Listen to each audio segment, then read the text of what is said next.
तो गाइज एक तरीके से आज इंडियन ई स्पोर्ट्स इंडस्ट्री का सबसे शॉकिंग खबर हम लोगों को सुनने को मिली है। वो ये है कि पबजी मोबाइल को ऑफिशियली बैन कर दिया गया है बीजेपी गवर्नमेंट के द्वारा।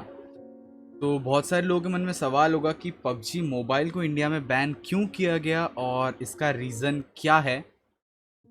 तो आज मैं यही बताने वाला हूँ तुम सबको कि इसका मेन रीज़न क्या था और क्यों पबजी मोबाइल बैन हुई और क्या ये गेम वापस अब आएगी या फिर नहीं आएगी। तो भाई जो लोग मेरे को नहीं जानते, मेरा नाम है जीवन और आप देख रहे हो ओमन IQ। तो सबसे पहले आते हैं यार, पबजी मोबाइल को बैन क्यों किया गया और इसकी स्टार्ट हुई है चाइनीज़ ऐप से। ओके, तो इन शॉर्ट मैं तुम्हें बताऊं तो जब से ये कोरोना का हुआ है, कोविड-19 का, तब से बहुत ज़्यादा जो है नेशंस, जो इंडिया और चाइना है, इनके बीच में बहुत ज़्यादा आपसी मुठभेड़ टाइप सी हो रही है। ओके, और इस चीज़ से ये भी पता लगा कि जैसे टिकटॉक है, टिकटॉक में बहुत सारी ऐसी चीज़ें थी जो इंडिया की पर्सनल डिटेल्स चाइना को देती थी। ओके, ये बहुत सारी चीज़ें लोगों ने फाउंड करी, तब जाके टिकटॉक बैन हुआ। उसके बाद जब उन लोगों ने नोटिस करना चालू किया तो not only TikTok but China की जितनी भी एप्लीकेशन थी, बहुत सारे एप्लीकेशंस में उन्होंने फाउंड किया कि भाई हाँ, रियल में ये लोग कुछ ऐसी चीज़ें यूज़ कर रहे हैं जिससे इंडिया का डेटा आउट ऑफ कंट्री जा रहा है विदाउट इवन नोइंग। मतलब किसी को भी नहीं पता, बट स्टिल ये चीज़ें inside your software, hardware, app, ये सारी चीज़ें हो रही हैं। अब बात करते हैं पबजी को क्यों डिलीट किया।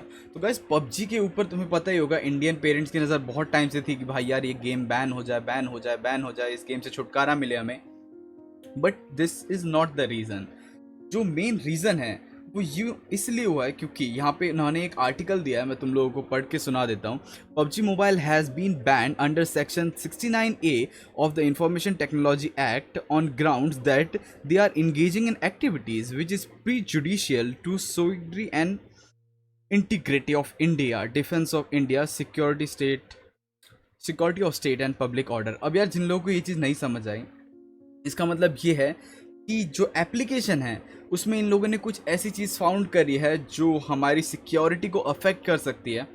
और I don't know how, but इसमें ऐसा कुछ इन्होंने फाउंड किया है जिसकी वजह से हमें हमारी बॉर्डर्स पे, सिक्योरिटी पे, उस चीज़ों पे खतरा हो सकता है। अब यार तुम लोग बोलोगे कि भाई ऐसा कुछ नहीं है, ये बस चाइना से अपना बदला पूरा करने के लिए है। बट यार नहीं, टू बी ऑनेस्ट मैं तुम लोगों को एक बात बताऊं, जस्ट इमेजिन वन थिंग, अगर तुम्हारे फैमिली से कोई एक मेंबर होता, ओके, जस्ट कोई एक मेंबर होता जो आर्मी में है और बाय एनी मीन, मान लो बाय एनी मीन, वैसे ऐसा कभी ना हो, बट बाय एनी मीन उसकी डेथ हो जाती है बॉर्डर पे फाइटिंग के दौरान, तो वो जो फीलिंग होगी, उस फीलिंग को सोच के चलो और ये देखो कि वो फीलिंग ज़्यादा बड़ी है या फिर एक गेम तुम्हारे लिए ज़्यादा बड़ी है।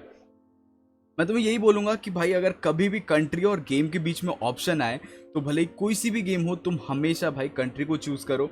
बाकी अगर ये वापस आएगी तो यार सीधी सी बात है, इसमें जो भी उन्होंने फाउंड किया सस्पिशियस उसको हटाना पड़ेगा पबजी मोबाइल के ऑफिशियल डेवलपर्स के, जो टेंसेंट वाले हैं उन्हें, और दोबारा से सुप्रीम कोर्ट में एक बार दोबारा से डालना पड़ेगा कि we want this app back cause हमने ये चीज़ें हटा दी जिसकी वजह से तुम्हें सिक्योरिटी इश्यूज लग रहे थे। अब बात करी जाए वापस आने की, तो यार देखो, ऑफिशियल अनाउंसमेंट जब एक बारी हो जाती है ना, तो बहुत कम चांसेस रहते हैं कि कोई भी गवर्नमेंट उस चीज़ को दोबारा वापस आने देगी। क्योंकि जिस तरीके से टिकटॉक बैन हो गया एक बारी ऑफिशियली, जब पूरी अनाउंसमेंट हो गई, तो उसके बाद तुमने देखा होगा कुछ भी कर लो, you can not even use TikTok in India. Okay, उसके लिए तुम्हें VPN लेना पड़ेगा, वो भी पेड, और उसके लिए भी तुम्हें ये होगा कि तुम्हें एक नया फ़ोन बाय करना पड़ेगा, क्योंकि जितने भी मोबाइल से पहले टिकटॉक ओपन हुआ है उन सब के IP एड्रेस को बैन कर दिया गया है। तो बात करें पबजी की, तो यार पबजी एक गेम है, तो मोस्टली हो सकता है, बट यार सिर्फ 10% चांसेस है कि पबजी वापस आएगी। ऑल्दो आई होप कि वापस आ जाए, क्योंकि बहुत सारे हैं जिन्होंने बहुत ज़्यादा टाइम प्लस मनी प्लस बहुत सारी चीज़ें इन्वेस्ट करी है पबजी में, और इवन कई सारे यूट्यूबर्स हैं जिनका पबजी कैरियर है, राइट, यूट्यूब कैरियर पबजी को लेके है। तो यार जैसे मेरे को ये न्यूज़ मिली तो मैंने वीडियो बना दी। इस वीडियो का मोटिव बस ये था कि तुम्हें बताऊं कि यार पबजी मोबाइल किस रीज़न से बैन हुई है और क्या उसके चांसेस हैं वापस आने के या नहीं। इस वीडियो में मैंने कोई भी स्क्रिप्ट नहीं लिखी या कुछ भी प्लान नहीं किया था, जस्ट मैं डायरेक्टली जैसे मेरे को पता चला, मैंने सारी चीज़ें पढ़ी, आज तक, NDTV, सबके मैंने डॉक्यूमेंट्स वगैरह पढ़े, उनकी न्यूज़ वगैरह पढ़ी, तो मेरे को ये चीज़ पता लगी। तो जैसे ही पता लगी मेरे को ये था कि यार मैं तुमसे अपने ऑडियंस से शेयर करूँ ये बात, तो यार यही था, तो यही रीज़न है जिसकी वजह से पबजी मोबाइल इंडिया में बैन हुआ है। और अगर तुम्हारे मन में ये है कि भाई नहीं बैन करना था, ये करना था, तो यार वही जो मैंने रीज़न लिया उसे एक बार सोच लेना और देखना कि यार जो एक सोल्जर है उसकी लाइफ ज़्यादा इंपॉर्टेंट है या तुम्हारे लिए एक गेम। बाकी यार मैं क्या ही बोलूँ, और आई होप तुम लोगों को समझ आ गया होगा पबजी इंडिया में क्यों बैन हुई है। थोड़ी बुरी खबर है ये इंडिया के लिए, बट यार आई डोंट थिंक सो कि इंडिया का गेमिंग कैरियर जो है वो इसकी वजह से अफेक्ट होगा। ऑल्दो क्योंकि यार एक ट्रू गेमर का मतलब ये नहीं होता कि तुम सिर्फ एक गेम खेलो, गेमर मीन्स जो गेम खेलता हो।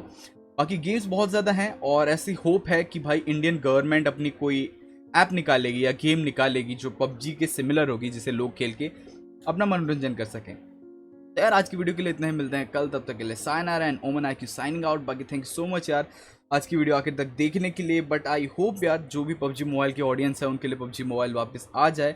मेरी सहानुभूति है उन लोगों के साथ यार। अगर तुम लोग चैनल पर नए हो तो सब्सक्राइब कर देना। आज की वीडियो के लिए इतना ही, बाय बाय।